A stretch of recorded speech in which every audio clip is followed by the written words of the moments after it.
Neste vídeo eu vou continuar a pregação da palavra de Deus na segunda carta de Paulo aos Tessalonicenses, hoje no capítulo 2, dos versos 13 a 17.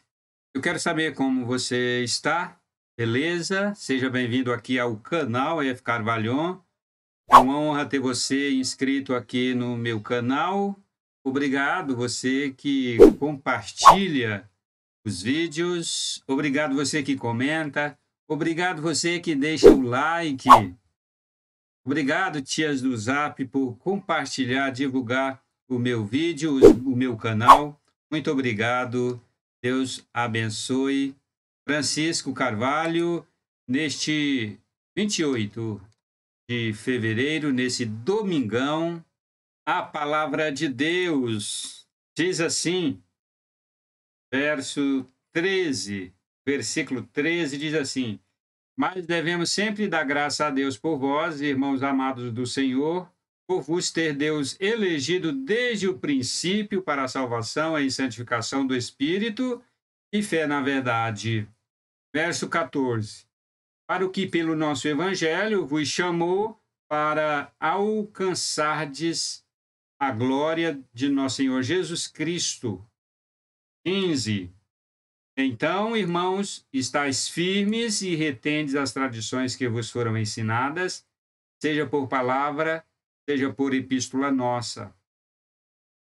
E o próprio nosso Senhor Jesus Cristo e nosso Deus e Pai, que nos amou e em graça nos deu uma eterna consolação e boa esperança, console os vossos corações e vos confirme em toda a boa palavra e obra. Eu vou destacar dois pontos que eu julgo ser muito importantes. Dois pontos aparecem de forma bem clara nesse texto. Eles estão visíveis e perceptíveis de forma clara aos nossos olhos, ao nosso entendimento. O primeiro ponto fala do dever dos líderes pastorais. E o segundo ponto fala do dever dos cristãos. No primeiro ponto, veja no verso 13, mas devemos sempre dar graças a Deus por vós, irmãos amados do Senhor. O apóstolo Paulo, escrevendo juntamente com Silas e Timóteo, estes três líderes pastorais, sendo que Paulo era apóstolo, Timóteo e Silas eram cooperadores do apóstolo Paulo. Paulo os havia ganhado para Cristo e eles tinham se tornado líderes de igrejas. E aqui ele está dizendo assim: é dever nosso, meu, do apóstolo Paulo, de Silas e de Timóteo, meus cooperadores, é nosso dever dar graças a Deus por vocês, agradecer por vocês, agradecer pela existência de vocês, agradecer em vez de criticar vocês, em vez de condenar, em vez de censurar, em vez de falar mal de vocês. Nós agradecemos a Deus. Os irmãos da igreja de Tessalônica tinham alguns problemas. Um dos grandes problemas da igreja de Tessalônica, dos cristãos da igreja de Tessalônica e dos cristãos do mundo inteiro daquela época, era a perseguição pelo Estado romano, pelo governo romano, o imperador romano central, que governava de Roma, e os governadores provinciais, que governavam nas províncias, eles perseguiam os cristãos.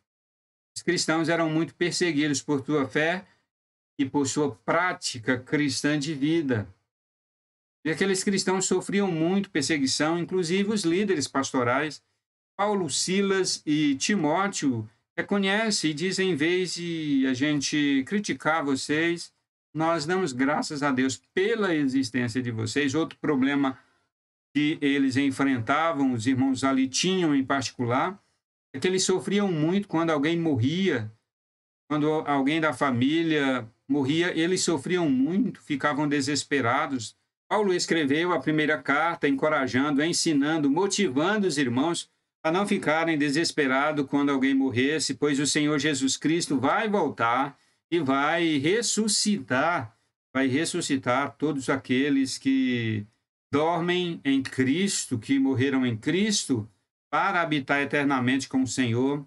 E com esta carta, os irmãos não entenderam muito bem a mensagem, não compreenderam e começaram a especular a respeito da vinda de Jesus e entrar em desespero. Chegou ao ponto deles começarem a achar que Jesus Cristo havia voltado, tinha levado os irmãos à igreja, e eles tinham arrebatado o apóstolo Paulo e os líderes, e eles estavam muito desesperados, e Paulo escreve a eles esta segunda carta, confortando, ensinando e dizendo: a gente dá graças a Deus por vocês, nós não criticamos vocês, nós não condenamos vocês, pelo contrário, a gente é muito grato pela existência de vocês, sendo que o próprio apóstolo Paulo havia fundado esta igreja em uma das suas viagens missionárias. Ele abriu esta igreja, ele começou essa igreja ganhando pessoas para Cristo, e ali em Tessalônica se formou uma igreja muito viva, muito autêntica, uma igreja bonita. Quando nós lemos as cartas aos Tessalonicenses, nós vemos o quanto a igreja de Tessalônica era bonita, e Paulo amava demais aqueles irmãos e diz: a gente dá graças a Deus por vocês. Gente, isso é uma lição maravilhosa para os líderes pastorais, uma lição de vida, uma lição de pastoreio, uma lição do apóstolo Paulo e dos seus companheiros de labuta, de missões, companheiros do evangelho. Para todos os líderes pastorais, para todos nós, devemos amar os irmãos a quem pastoreamos, a igreja que pastoreamos. Devemos amar, cuidar, zelar, e em vez de criticar, quando bater aquela situação de crítica, é melhor não criticar. Não vale a pena criticar a igreja, criticar os irmãos, censurar. Antes, temos que agradecer a Deus, louvar a Deus pela vida dos irmãos, pela vida da igreja. E tem uma informação aqui muito importante que ele diz: olha, é sempre, mas devemos sempre. Na tradução em português, sempre aqui está bem no começo da sentença.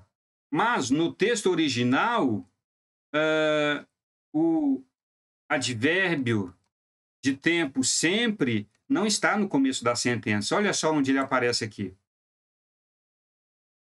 É o pantate. Então veja como está o texto aqui em original. Emeis de alfeilome euxassistein toteon pantote. O pantote aqui é o advérbio de tempo, sempre. Literalmente está o texto no original assim: nós, porém, mas devemos agradecer a Deus sempre. E o apóstolo Paulo coloca aqui uma informação maravilhosa, muito importante, que ele diz o seguinte: em santificação do Espírito e fé na verdade. Esses dois exercícios da piedade, exercícios da vida cristã, Paulo coloca aqui neste texto, e ele coloca de propósito. E aqui, gente, sinceramente,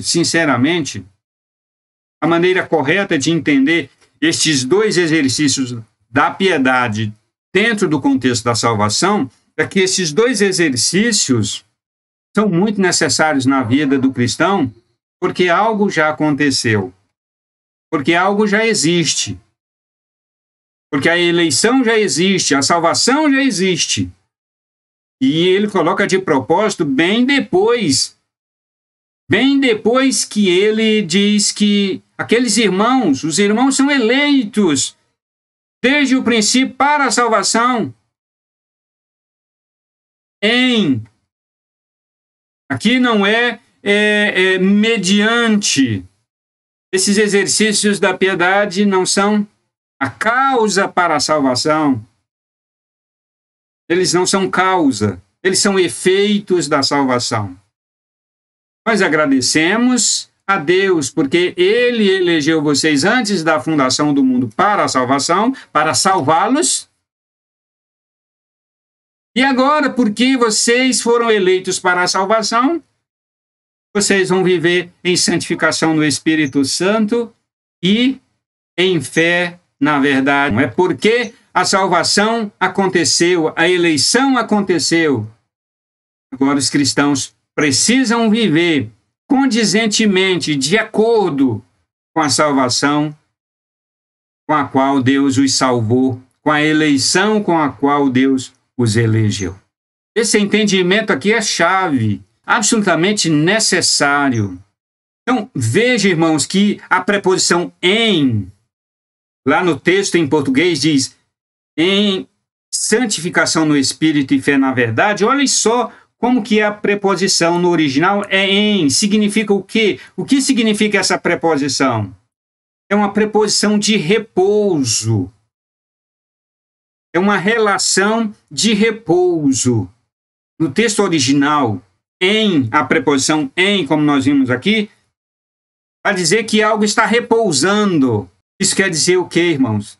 Que Deus elegeu os irmãos antes da fundação do mundo para serem salvos, e eles repousem na santificação do Espírito Santo e na fé, na verdade, ou seja, na fé em Jesus Cristo, nosso Senhor. E agora o versículo 14, Paulo dá uma razão muito importante pela qual ele e os seus companheiros de viagem, de missão,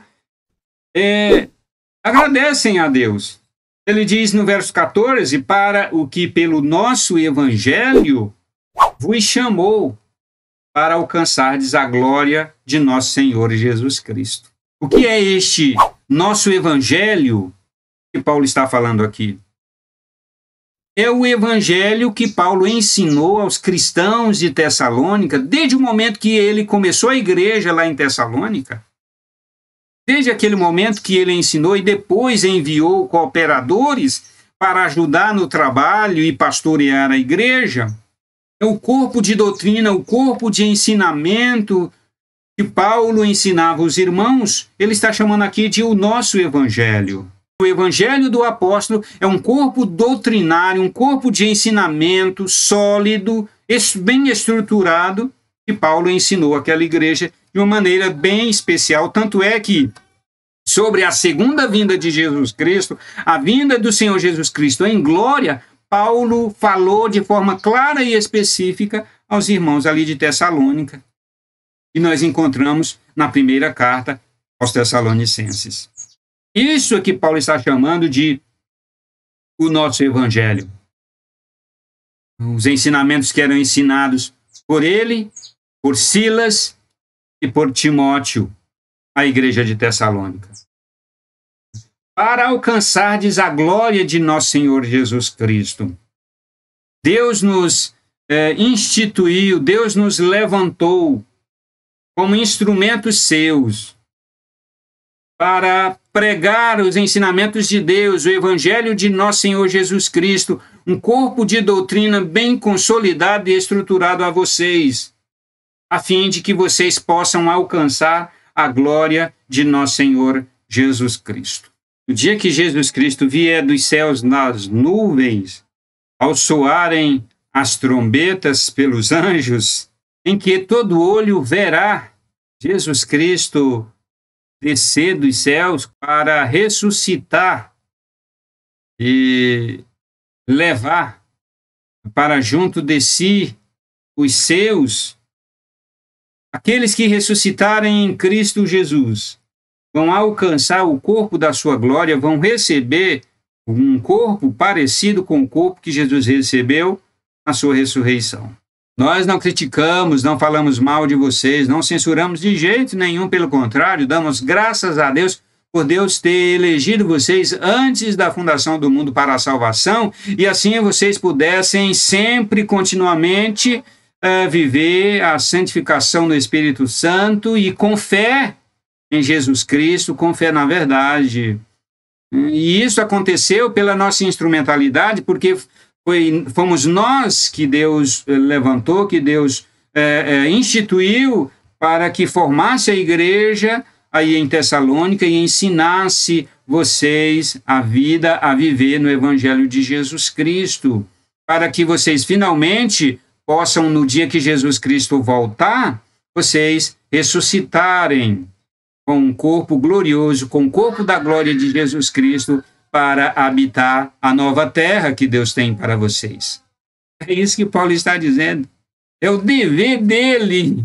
Esse dever maravilhoso, um dever fundamentado em coisas sólidas, em verdades. O dever do apóstolo Paulo e dos seus companheiros que ele está dizendo aqui é também dever de todo líder, esse dever em coisas sólidas, em ensinamentos sólidos, em verdades absolutas.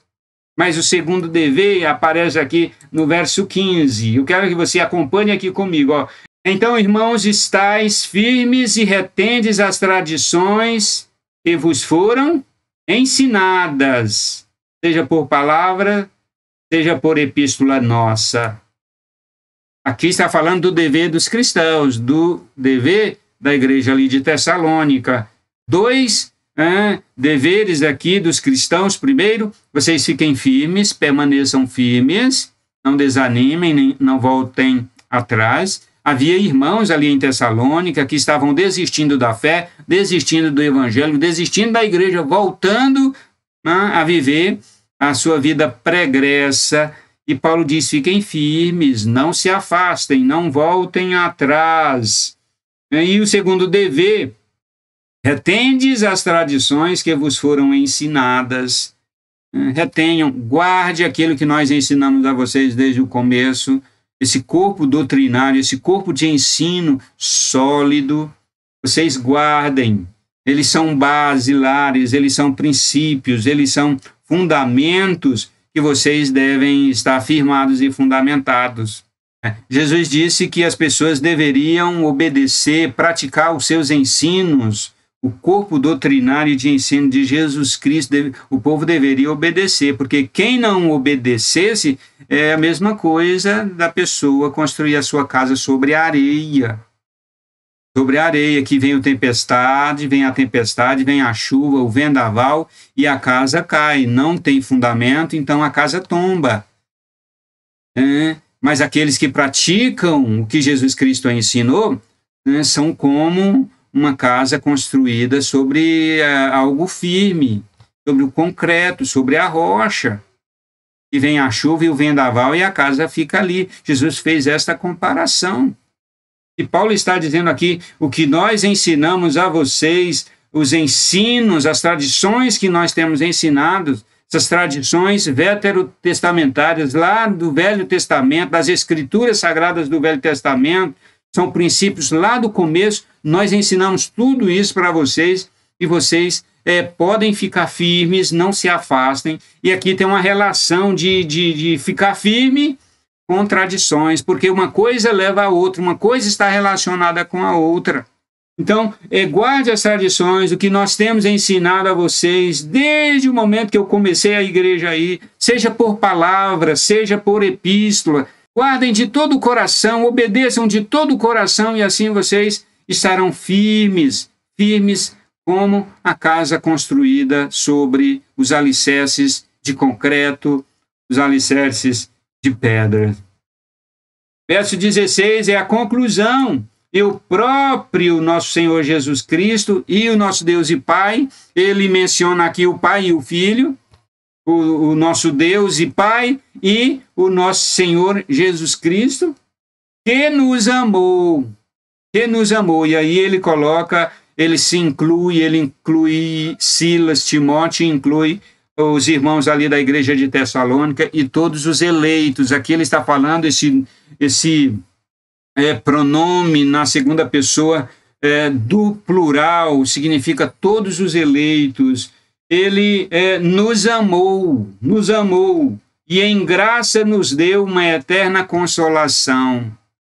E em graça ele nos deu uma eterna consolação. Essa eterna consolação significa dizer a sua presença graciosa, a presença do Espírito Santo de Deus na vida do eleito, na vida do cristão, durante esta vida, em seus sofrimentos, em seu em seus mais variados sofrimentos, a presença confortadora, alentadora de Deus pelo seu Espírito Santo, ajudando o cristão, confortando e consolando, e também fala essa consolação se estende à vida eterna, quando finalmente os eleitos estiverem na nova terra que o Senhor Deus tem preparado e o Senhor Deus há de colocar cada um. E essa eterna consolação se estende também à eternidade, quando os eleitos estiverem na nova terra, estarão para sempre consolados.